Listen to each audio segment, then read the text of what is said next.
चलो बच्चा स्टार्ट करते हैं एक और नया सम। ये सब में इंफॉर्मेशन हमें क्या दे के रखा हुआ है, तो यहाँ पे बोला गया है कि आपको बेसिकली इन्फिनिटी मैनी सॉल्यूशन है और P एंड Q की वैल्यू फाइंड आउट करनी है। फर्स्ट ऑफ ऑल बच्चा तो स्टार्ट करते हैं पढ़ना। If the pair of linear equation, और ये दो इक्वेशन दिए गए, has a infinity many solution, find out the value of P and. तो यहाँ पे बच्चा हम स्टार्ट करते हैं। सबसे पहला पॉइंट लिखना कि यहाँ पे आपको वो क्लियर होना चाहिए स्टैंडर्ड फॉर्म क्या होगा। तो स्टैंडर्ड फॉर्म आप बोलोगे a1x b1y is equal to c1, a2x plus b2y is equal to c2। जैसे ये पॉइंट कंप्लीट होता है तो आप बोलोगे सर यहाँ पे हम लिखेंगे a1 जो है हमारा 2, b1 जो है वो 3 एंड आप बोलोगे सर C1 जो है वो हमारा क्या हो जाएगा, C1 जो है वो हमारा होगा 7। सेम वे बच्चा यहाँ पे आप बोलोगे A2, तो A2 है 2P, B2 जो है वो आप बोलोगे सर हमारा P है, और जो हमारा आप बोलोगे, तो यहाँ तक तो बच्चा हमारा हो गया। अब सेकेंड इक्वेशन को थोड़ा सिंप्लीफाई करना पड़ेगा, तो यहाँ पे लिखेंगे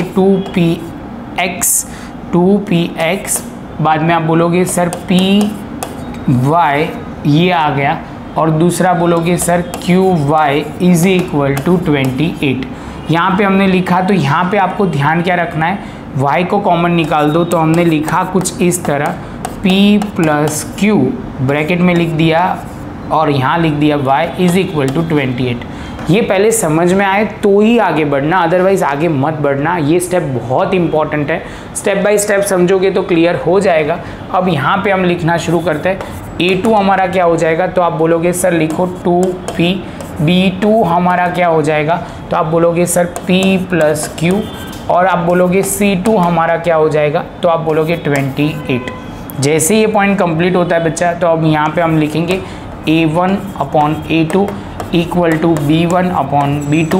यहाँ पे लिखोगे आप C1 अपॉन C2, क्योंकि इन्फिनिटी मैनी सॉल्यूशन है इसलिए, इन्फिनिटी मैनी सॉल्यूशन है इसलिए। तो यहाँ पे आप A1 की जगह लिखोगे 2P, यहाँ पे B1 की जगह आप लिखोगे 3 प्लस अपॉन में लिखेंगे P प्लस Q, यहाँ पे आप लिखोगे 7 अपॉन 28। तो यहाँ से 2 कट कर देंगे। दूसरा आप बोलोगे सर यहाँ पे आप करोगे तो 1/4 हो जाएगा। तो बच्चा अब ये बहुत इजी रहेगा, पहले ये स्टेप लेते हैं। 1 upon P is equal to 1/4। तो यहाँ से आप क्रॉस मल्टीप्लिकेशन करोगे तो यहाँ P की वैल्यू आ जाएगी क्या, 4। तो हमारा पहला स्टेप तो हो गया। अब दूसरे इक्वेशन में ये लेते हैं, तो आप बोलोगे सर ये लेते हैं 3 upon P plus Q is equal to 1/4। यहाँ पे 3 का 3, यहाँ P की जगह आप बोलोगे सर यहाँ ढूंढ के रखा है तो 4 लिखा, plus Q is equal to 1/4। सामने ले जाएंगे 3 into 4 is equal to 1 into 4 plus Q, यहाँ आ जाएगा। तो यहाँ पे 12, यहाँ पे आप बोलोगे 4 प्लस Q, तो यहाँ पे आप बोलोगे 12 minus 4 is equal to Q। 8 is equal to आपका आ जाएगा Q, और यहाँ पे P इज इक्वल टू आ जाएगा 4। इसके साथ हमारा ये सम खत्म हुआ बच्चा। मिलते हैं नेक्स्ट लेक्चर में नए